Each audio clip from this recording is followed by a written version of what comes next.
عشق کی کہانی ہم چھیڑنے لگے ہیں، وہ نکما نہیں کرتا، وہ مٹی میں بیٹھے ہوئے بلال کو اٹھا کے کعبے کی چھت پہ رکھ دیتا ہوں۔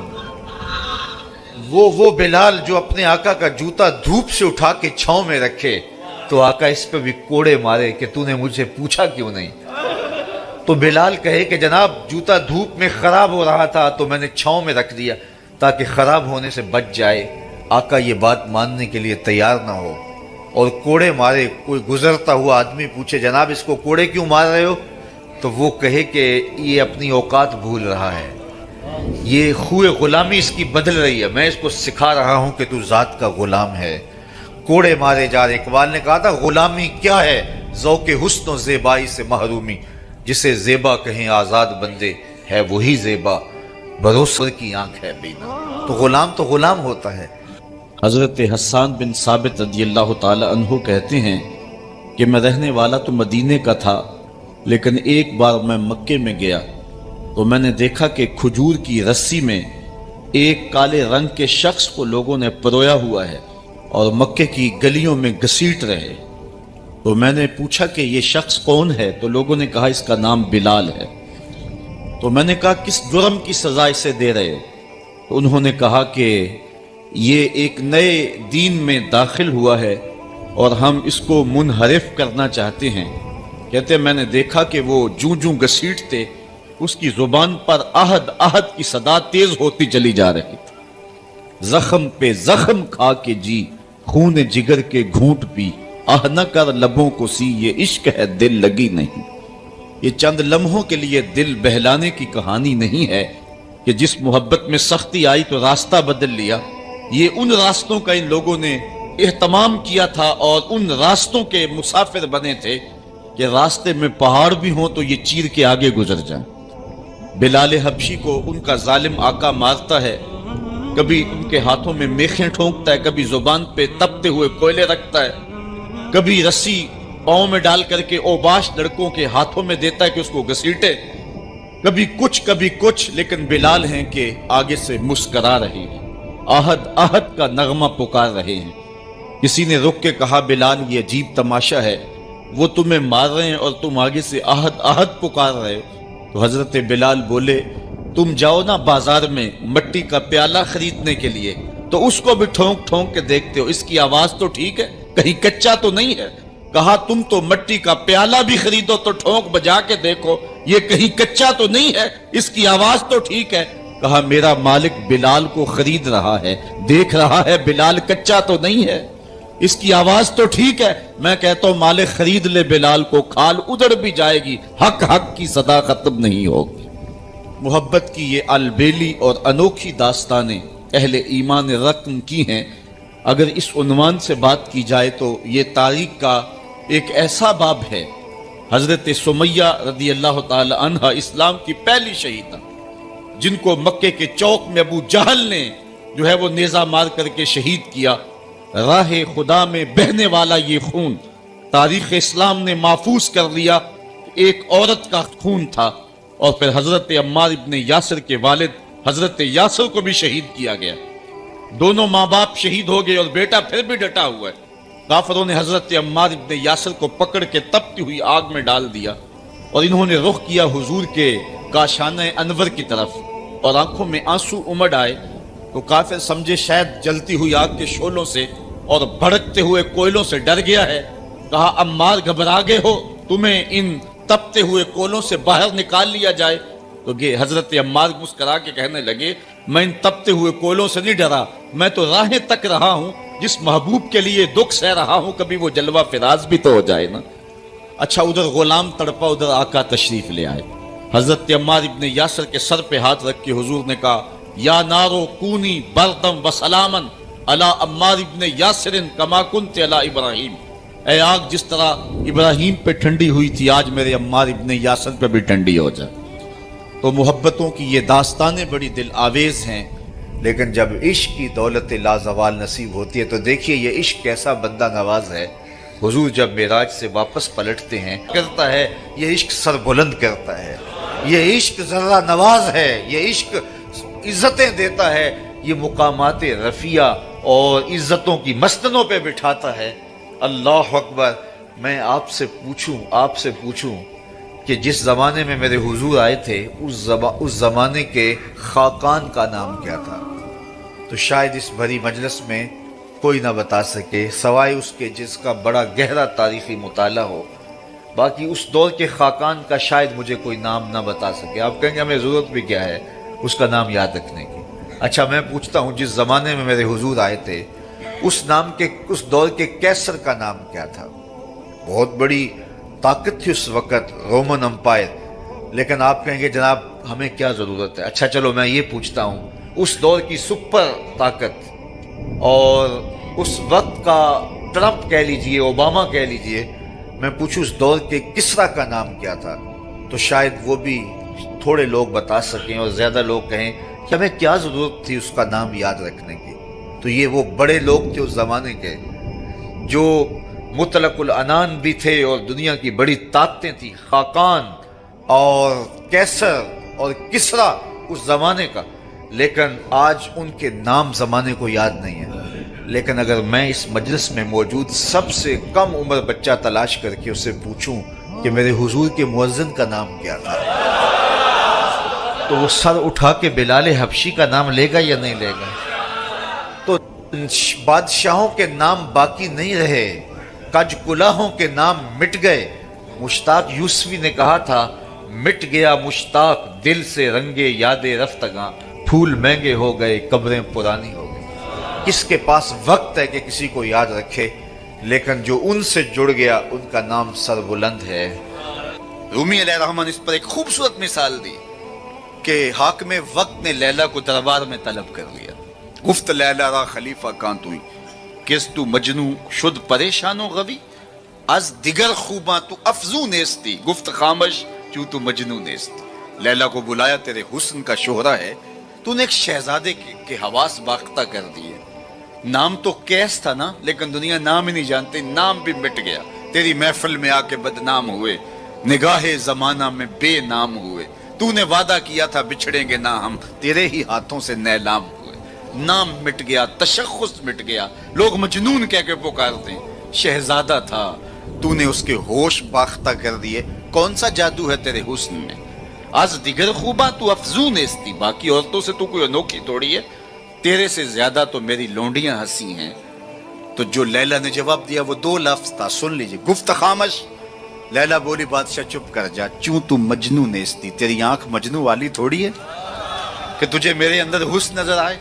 دیدائے مجنو اگر بودے تورا، از دو عالم بے خطر بودے تورا، کاش تیری آنکھ مجنو والی ہوتی پھر تو مجھے دیکھتا۔ تو ہوش دارو لیک مجنو بے خودست، در طریق عشق بیداری بدست۔ تو ہوش والا ہے اور مجنو ہوش کو چھٹی دے کے آیا ہے۔ اس کوچے میں ہوش کے ڈالر نہیں چلتے، اس کوچے کے اندر محبت کی کرنسی چلتی ہے۔ اس لیے کہا کہ تجھے میرے اندر کوئی کمال نظر نہیں آئے گا۔ رومی یہاں کیا کمال کی بات کہی، کہا اگر لیلا کو دیکھنا ہو تو مجنو کی آنکھ چاہیے، اور مصطفیٰ کریم کو دیکھنا ہو تو ابو بکر کی آنکھ چاہیے۔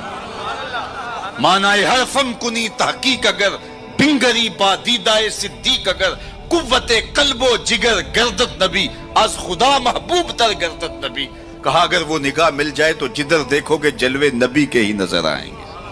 اللہ اکبر! تو بندہ جس سے محبت کرتا ہے اس کے عیب نہ دیکھ سکتا ہے، اس کے عیب نہ سن سکتا ہے، لیکن جن سے ہم پیار کرتے ہیں ان میں تو عیب ہے ہی نہیں۔ خلقت مبرأ من کل عیب، وہ کمال حسن حضور ہے کہ گمان نقص جہاں نہیں۔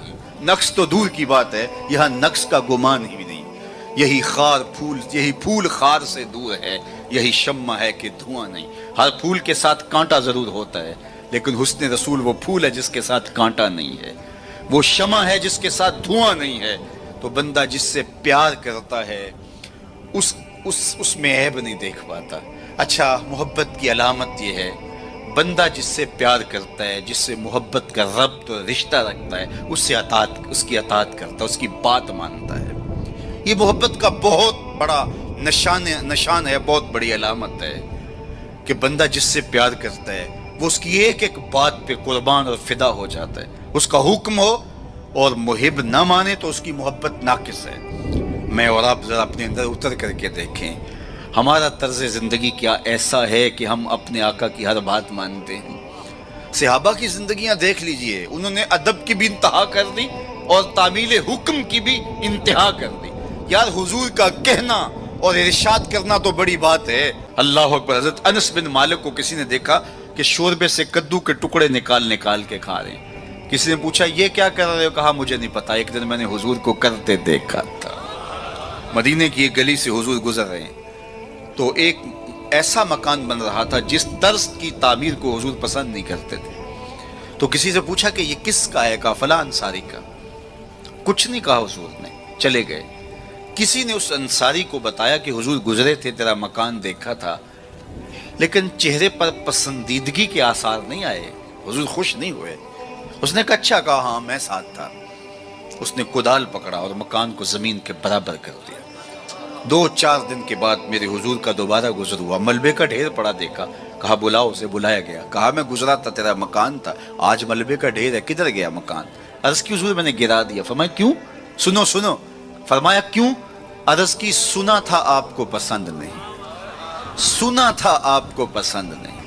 میں اور آپ سر سے لے کر پاؤں تک دیکھوں ہمارا کیا کیا حضور کو پسند نہیں۔ اپنے طرز زندگی کو دیکھوں، اپنے کاروبار کو دیکھوں، اپنی معاشرت کو دیکھوں، اپنے عقیقے سے لے کے ولیمے تک طرز حیات کو دیکھوں، اپنی شادی بیاہ سے لے کے اپنے امور سیاست تک دیکھوں، ہمارا کیا کیا حضور کو پسند نہیں۔ محمد دی زیارت محمد دے رنگ وچ اے ٹھگ بازیاں جانے پیارا محمد۔ اگر ان سے ہم نے دعوی محبت کیا ہے تو اس کی دلیل فراہم کرنا ہوگی۔ میرے آقا کریم علیہ الصلوۃ والسلام تو کسی سے وعدہ کر دیتے ہیں کہ میں تیرے آنے تک کھڑا ہوں، اور وہ جا کے بھول جاتا ہے، اور حضور 3 دن تک کھڑے ہیں۔ قضائے حاجت کے لیے جاتے ہیں، پھر آ کے کھڑے ہو جاتے ہیں کہ میں نے وعدہ کیا تھا تیرے آنے تک کھڑا ہوں، وہ بھی نہیں آیا۔ 3 دن راتیں گزر جاتی ہیں۔ پھر وہ ایک دن اچانک گزرا تو دیکھا حضور کھڑے ہیں، تو یاد آ گیا ہو یہ تو میرے سے وعدہ تھا۔ بڑا شرمندہ ہوا، شرمسار ہوا۔ اللہ اکبر۔ قریب آیا تو ڈر رہا تھا کہ مجھے کیا کہا جائے گا، لیکن صرف اتنا کہا تو نے مجھے مشقت میں ڈال دیا۔ قصور اس کا تھا، بھول وہ گیا، لیکن میرے حضور 3 دن تک کھڑے رہے ہیں۔ اور میں لوگوں کو خود ٹائم دیا کہ مجھے ملنے آنا، اس وقت گھر پہ ہوں گا، اور وہ دروازے پہ آ کے بیل دیتا ہے، اور میں بچے کو کہتا ہوں جاؤ کہہ دو ابو گھر پہ نہیں ہے۔ میں کیسا عاشق رسول ہوں، کیسے میں حضور کے عشق کا دعویٰ کرتا ہوں۔ اگر میرے سینے پہ حضور کے نام کا بیج لگا ہے اور میں دکان پہ بیٹھا ہوں تو گاہک کو تسلی ہونی چاہیے، اس کے سینے پہ حضور کے نام کا بیج لگا، یہ کم تول ہی نہیں سکتا۔ یہ عاشق رسول ہے۔ یہ سارا دن جو ہے وہ یوں بیٹھ کے چلا جائے گا، 2 نمبر مال نہیں بیچ سکتا، اس لیے کہ یہ عاشق رسول ہے۔ کوئی رشتہ کرنے آئے تمہارے گھر کے چھت پر میرے حضور کے نام کا جھنڈا لگا ہے، اسے کسی سے نہ پوچھنا پڑے کہ یہ کیسا شخص ہے، اسے پتا چل جائے یہ عاشق رسول ہے۔ میرے استاد فرمایا کرتے تھے صاحب کسی کو پوچھنا بھی نہ پڑے، تجھے بتانا بھی نہ پڑے، تمہارا طرز زندگی ایسا ہونا چاہیے، تم دور سے آ رہے ہو لوگ پہچان کے کہو وہ دیکھو آقا کا غلام آ رہا ہے۔ ہمارا طرز زندگی اتنا خوبصورت ہو، ہمارا انداز حیات اتنا خوبصورت ہو۔ چوں بنا میں مصطفیٰ خانم درود، از خجالت آب می گردد وجود، عشق می گوید کے محکوم غیر، سینہ تو از بتا مانند دیر، تا نداری از محمد رنگ و بو، بر زبان از درود خود میالہ نام ہو۔ کہا کہ جب تو حضور پہ درود پڑھتا ہے تو ذرا اپنے اندر بھی اتر کے دیکھ کس کا نام لے رہا ہے اور تیرے اپنا طرز حیات کیا ہے۔ یاری لا تو پاک نبی سنگ، اے پر پوری یاری، پھر درود قبول ہے تیرا لکھ نہ لو ایک واری۔ اور آپ کو ایک اور بات بتاؤں، جتنی بھی محبتیں ہیں وہ انسانوں کو توڑتی ہیں، حضور کی محبت آپس میں جوڑتی ہے۔ یہ باہمی محبت کا سبب اور ذریعہ ہے۔ اقتدار کی ایک کرسی ہے، 2 چاہنے والے، الیکشن ہو گیا، چونکہ محبوب مطلوب ایک ہے، چاہنے والے کئی، ایک کے 2 چاہنے والے رقیب کہلاتے ہیں نا، ایک کے 2 چاہنے والے رقیب کہلاتے ہیں، اور یہاں ایک کے اربوں چاہنے والے آپس میں حبیب کہلاتے ہیں۔ چوں گلے صد برگ مارا بو یکیست، اقبال بولا چوں گلے صد برگ مارا بو یکیست، او کے جانے ای نظاموں او یکیست، مستے چشمے ساکیے بتہاز دیم، در جہاں مثل مو می ناز تیم، ہزاروں قومیں وجود میں آئیں دہر میں خشک و تر کے رشتے سے، ہم نے بنیاد دوستی رکھی یاد خیر البشر کے رشتے سے۔ تو اس لیے آئیے ہم حضور کے نام پہ جڑے۔ یہ امت 73-72 فرقوں میں کیوں بٹ گئی؟ یہ میرے رسول کا دیا ہوا دین تو نہیں تھا۔ ہم ایک دوسرے کے گریبان نوچنے لگے، پھر ہر فرقے کے اندر لابیاں، اور پھر ہر لابی کے اندر کئی جماعتیں اور گروہ بندیاں۔ حضور نے تو ہمیں وحدت کا درس دیا تھا، حضور نے ہمیں محبت کا سبق پڑھایا تھا۔ میں آج بھی پوری دنیا پہ یہ کہتا ہوں، آؤ محبت رسول پہ آ جاؤ۔ محبت رسول پہ آ جاؤ گے تو فرقے خود بخود دم توڑتے چلے جائیں۔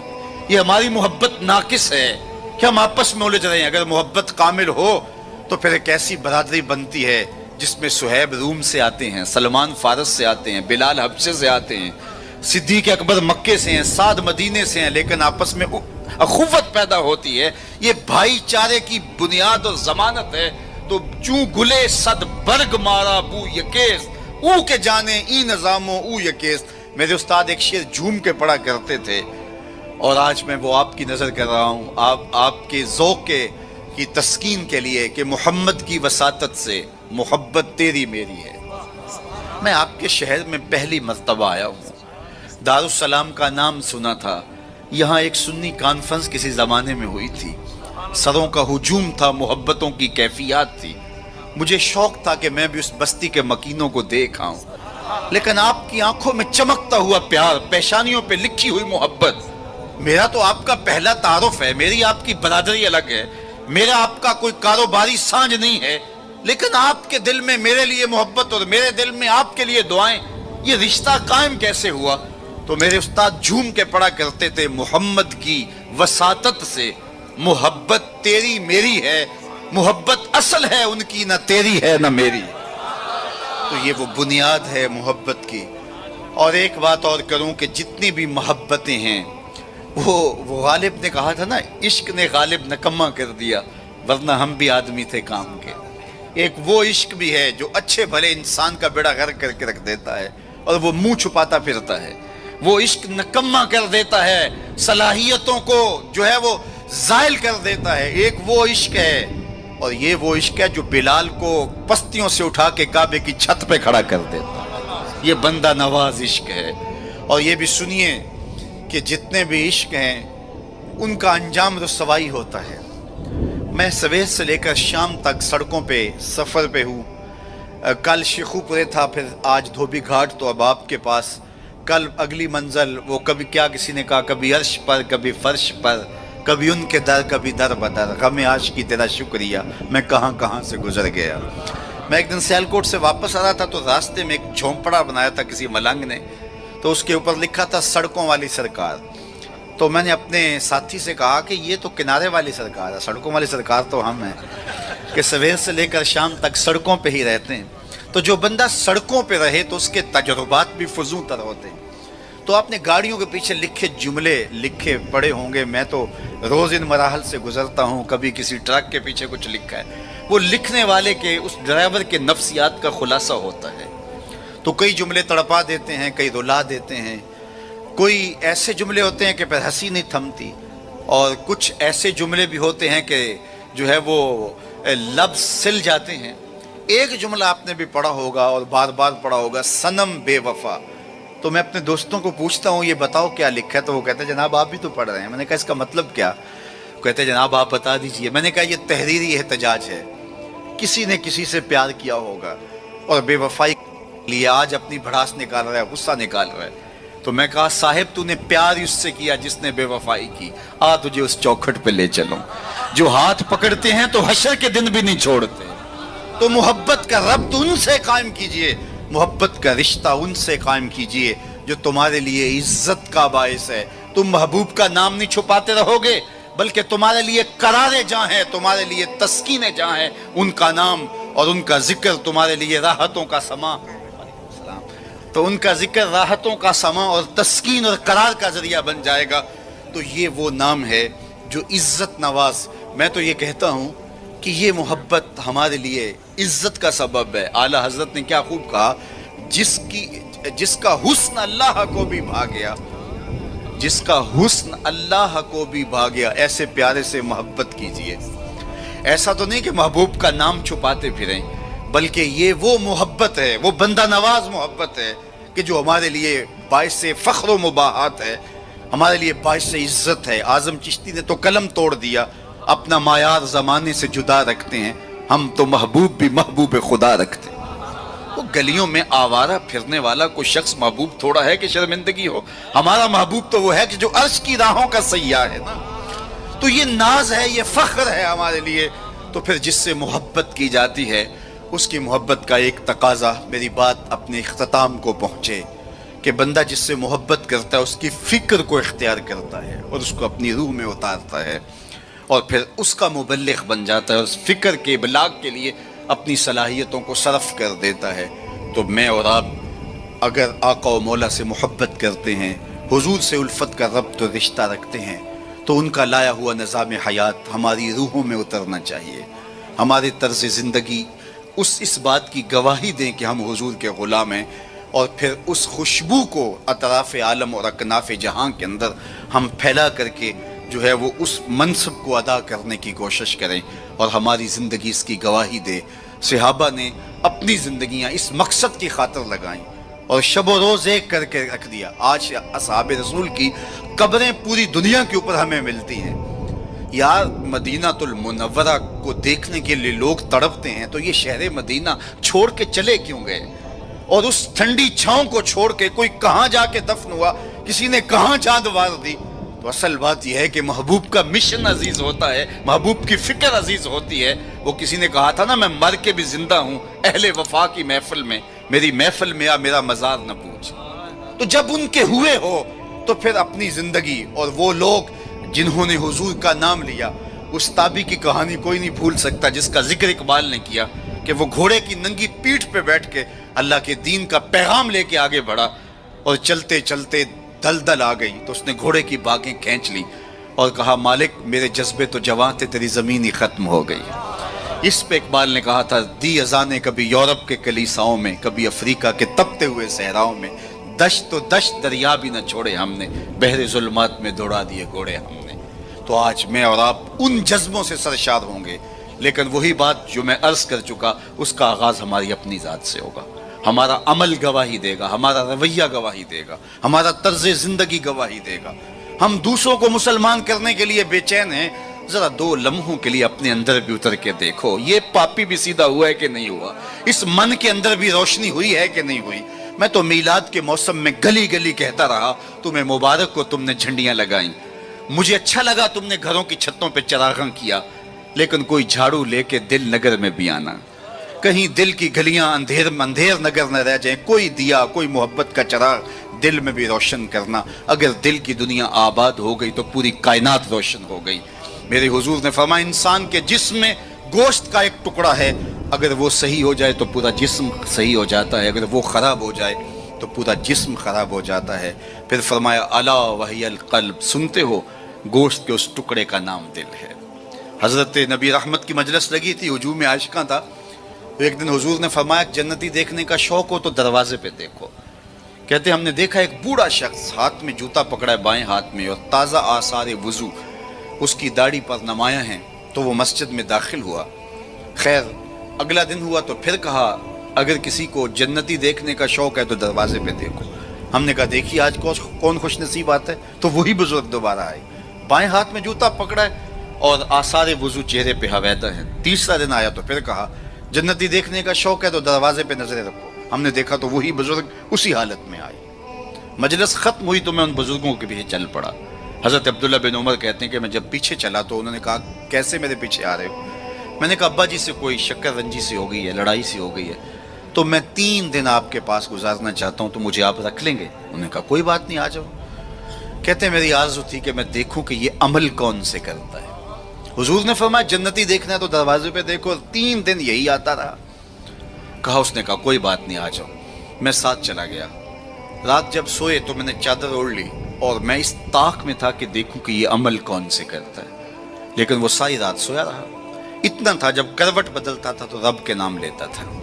اس کے علاوہ صبح اٹھے، میں بھی اٹھا، نماز فجر ادا ہوئی، ناشتہ کیا، کھیتوں میں چلے گئے، باغ میں پانی کیا، گوڈی کی جو بھی معمولات تھے، ظہر پڑی، مغرب عشاء، رات ہوئی تو پھر سو گئے۔ میں نے سوچا کل میری وجہ سے ہو سکتا ہے معمولات ترک کیے ہوں، لیکن معمولات کا عادی شخص روز معمولات ترک نہیں کر سکتا، تو دیکھتے ہیں کہ آج کیا ماجرا ہوتا ہے۔ میں سو گیا بظاہر، لیکن جاگ رہا تھا، لیکن وہ ساری رات سویا رہا، صرف کروٹ بدلے تو رب کا نام لے۔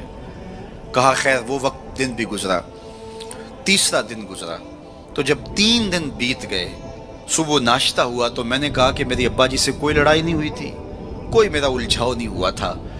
میں نے حضور سے سنا کسی نے جنتی دیکھنا ہے تو دروازے پہ دیکھو، 3 دن آپ ہی بابا جی آتے رہے، لیکن مجھے تو کچھ دکھائی نہیں دیا۔ 3 راتیں اور 3 دن میں نے آپ کے ساتھ گزارے۔ تو وہ بزرگ فرمانے لگے کہ اے ابن عمر، ایسی کوئی بات نہیں ہے کہ میں نے تمہاری وجہ سے کوئی عمل چھپایا ہو، میرے وہی معمولات ہیں جو تم نے 3 دن میں دیکھے، کوئی الگ سا عمل ایسا نہیں تھا جو تم سے میں چھپا لیا ہو، لیکن ایک میرا عمل تم نہ دیکھ پائے، اور وہ اگر تم اور بھی دن میرے ساتھ گزارتے تو نہ دیکھ پاتے۔ تو مجھے تجسس ہوا، میں نے کہا کہ وہ عمل کون سا ہے؟ تو وہ فرمانے لگے تم نے محنت کی، 3 دن رہے تو میں تمہیں بتا دیتا ہوں۔ تو اس بزرگ نے ایسے سینے پہ ہاتھ رکھا، دل والی جگہ پہ، اور کہا اے ابن عمر، یہ جو سینے میں رکھا ہوا دل ہے نا، اس میں کسی مومن کا بغض نہیں ہے، تو اس میں کسی مومن کے لیے نفرت نہیں رکھی ہے، بغض نہیں رکھا ہے۔ تو آج میں اور آپ جنت کے مسافر بننا چاہتے ہیں تو اس اندر کی دنیا کو صاف کیجئے، اور جب اس میں جھاڑو دیں گے اور اس کی صفائی کریں گے تو پھر محبوب کے جلوے آپ کو یہاں دکھائی دیں گے، نہ مسجد وچ نہ مندر وچ، لب یار نو اپنے اندر وچ، وفی انفسکم افلا تبصرون۔ تو آئیے میں اور آپ اپنے باطن کی صفائی کے لیے کوشاں ہوں۔ زندگی لمحہ لمحہ ٹوٹ رہی ہے، اور میں اور آپ ایک ایک سانس کر کے اپنی زندگی کو توڑ رہے ہیں۔ یہ اٹھتے ہوئے قدم ہیں، سیدنا علی المرتضیٰ فرماتے ہیں، یہ ہماری جو سانسیں ہیں یہ اٹھتے ہوئے قدم ہے، یہ پگھلتی ہوئی برف ہے جو ہمیں موت کے قریب لے جا رہی ہے۔ ایک بزرگ کہتے ہیں مجھے یہ سمجھ نہیں تھی کہ یہ جو قرآن نے کہا ان الانسان لفی خسر، بے شک انسان خسارے میں ہے، تو میں نے کہا یہ خسارے میں کہاں ہے؟ کہاں گھاس پھونس کے جھونپڑے اور کہاں علی نصب گھر اور بنگلے، انسان تو آگے جا رہا ہے، تو یہ خسارے میں کیوں کہا گیا؟ تو میں سمرقند کے بازار سے گزر رہا تھا، وہاں ایک آدمی پھٹے پہ رکھ کے برف بیچ رہا تھا اور ساتھ آوازیں لگا رہا تھا۔ آج کل تو یہاں وہ پاپڑ بیچنے والے بھی آوازیں لگاتے ہیں، تو وہ سمرقند کے بازار میں برف رکھ کے بیچ رہا تھا اور ساتھ آواز لگا رہا تھا ارحموا ارحموا علی من یذوب راس مالہ، او گزرنے والوں میرے پہ ترس کھاؤ، میں ایسا تاجر ہوں جس کا راس المال پگھلتا چلا جا رہا ہے، کیونکہ برف ایک ایسا سودا ہے جو گاہک کا انتظار نہیں کرتا۔ آپ کپڑا بیچتے ہیں، آج گاہک نہیں آئے، ہو سکتا ہے کل 4 آنے مہنگا بیچ لیں۔ آپ پیٹرول بیچتے ہیں، ہو سکتا ہے پڑا 6 روپے اوپر چلا جائے، آپ کروڑوں کے فائدے میں چلے جائیں، لیکن اگر برف کا کل گاہک آپ بھی آ گیا اور مہنگی بھی ہو گئی، برف ہی نہیں ہوگی، تو وہ کہتا ہے لوگوں میرے پہ رحم کرو، مجھ سے برف لو، میں ایسا تاجر ہوں جس کا راس المال پگھلتا چلا جا رہا ہے۔ ارحموا ارحموا علی من یذوب راس مالہ، تو قدم رک گئے اور کہا کہ مجھے ان الانسان لفی خسر کا ترجمہ سمجھ میں آ گیا۔ جس طرح تیری برف پگھلتی جا رہی ہے میری زندگی پگھلتی جا رہی ہے، تیری برف قطرہ قطرہ پگھل رہی ہے، میری زندگی سانس سانس پگھل رہی ہے۔ اگر تو اب بیچ لیتا ہے، اس کے بدلے درہم لے لیتا ہے، دینار لے لیتا ہے، پارچہ جات لے لیتا ہے، کوئی جنس لے لیتا ہے، تجھے 4 آنے بچ جائیں گے، اور میں بھی ان سانسوں کے بدلے درود پڑھ لیتا ہوں، ان سانسوں کے بدلے نماز پڑھ لیتا ہوں، سانسوں کے بدلے قیام کرتا ہوں، رکوع کرتا ہوں، سجود کرتا ہوں، کسی دکھی کے کام آ جاتا ہوں، کسی پریشان حال کی پریشانی دور کر دیتا ہوں، تو یہ میری سانسیں کام آ گئی۔ تو آج وقت ہے، وہ کسی پنجابی شاعر نے کہا تھا نا، آج ساوی نے کھلے راوی نے انج ٹوک نوکھڑے ٹکڑے نہیں، آج وقت ہے، آج فرصت ہے۔ وہ فقیر کھڑا تھا بازار میں رو رہا تھا، تو کسی نے گزرتے ہوئے کہا بابا کسی نے مارا ہے، تنگ کیا ہے؟ کہا نہیں کوئی ایسا ماجرا نہیں ہوا، ان کے رویے نے رلا دیا۔ کہا کیا مطلب؟ کہا ان کو دنیا میں کھوئے ہوئے دیکھا، دل میں ترس جاگا، تو میرا خیال ہوا ان بندوں کی اور رب کی صلح نہ کروا دوں۔ تو کہا پھر کیا ہوا؟ کہا میں نے اس سے بات کی، آواز آئی لے آ میری چوکھٹ پہ، ایک آنسو سے سارے گناہ معاف کر دوں۔ میں بڑا خوش ہوا، میں ان سے بات کی، یہ الٹا میرا مذاق اڑانے لگے، جا بابا اپنا کام کر، تمہیں کیا پتا ہوتا ہے دنیا اور دنیا داری کیا ہوتی ہے۔ تو وہ تو مان رہے، یہی نہیں مان رہے، تو مجھے اس پہ رونا آ گیا۔ خیر وقت گزر گیا، اگلے دن وہی شخص قبرستان کے قریب سے گزرا، دیکھا وہ فقیر وہاں کھڑا بھی رو رہا تھا۔ کہا بابا بازاروں میں بھی روتا ہے، قبرستانوں میں بھی روتا ہے، آج کیا ماجرا ہے؟ کہا کہانی کل والی ہے۔ کہا کیا مطلب؟ کہا ان سے مایوس ہو گیا تو آج ادھر نکل آیا، اور میرا خیال ہوا آج ان کی اور رب کی صلح کرواؤں۔ تو تجسس سے پوچھا آج کیا بنا؟ کہا آج یہ مان گئے وہ نہیں مانتا، کل وہ مانتا تھا یہ نہیں مان رہے تھے، اور آج یہ مانتے ہیں وہ نہیں مانتا۔ وقت پر کافی ہے ایک قطرہ بھی آب خوش ہنگام کا، جل گیا جب کھیت برسا می تو پھر کس کام کا۔ آئیے میں اور آپ اپنے رب سے اپنے تعلق کو جوڑ لیں، اپنی زندگی کو کبھی بھی نماز سے محروم نہ رہنے دینا، سونے سے قبل 5 انگلیاں بھی گن لینا اور 5 نمازیں بھی گن لینا۔ اس شخص سے بڑا بدبخت کوئی نہیں ہے جو رب کے حضور سجدہ ریز نہیں ہوتا ہے۔ یہ بد نصیبی ہے کسی شخص کی کہ اس کی پیشانی کو سجدے کا نور نصیب نہ ہو۔ بعض لوگ کہتے ہیں میں نہیں کرتا سجدہ، میں کہتا ہوں تو کون ہے بدبخت، تجھے رب اپنی چوکھٹ پہ بلاتا ہی نہیں۔ اتنا بد نصیب ہو گیا ہے کہ تجھے دھتکار دیا گیا، حی علی الصلاح حی علی الفلاح، 5 وقت صدائے دل نواز سنتا ہے لیکن تیرے قدم نہیں اٹھتے، تجھے توفیق نصیب نہیں ہوتی۔ اس سے معافی مانگ اور اپنی زندگی کو سجدوں سے آباد کر۔ مخلوق خدا کے ساتھ شفقت یہ اللہ اور اس کے رسول کی قربت کا ذریعہ ہے۔ میرے والد گرامی فرمایا کرتے تھے اگر تم چاہو کہ حضور تم سے پیار کریں تو حضور کی امت سے پیار کیا کرو۔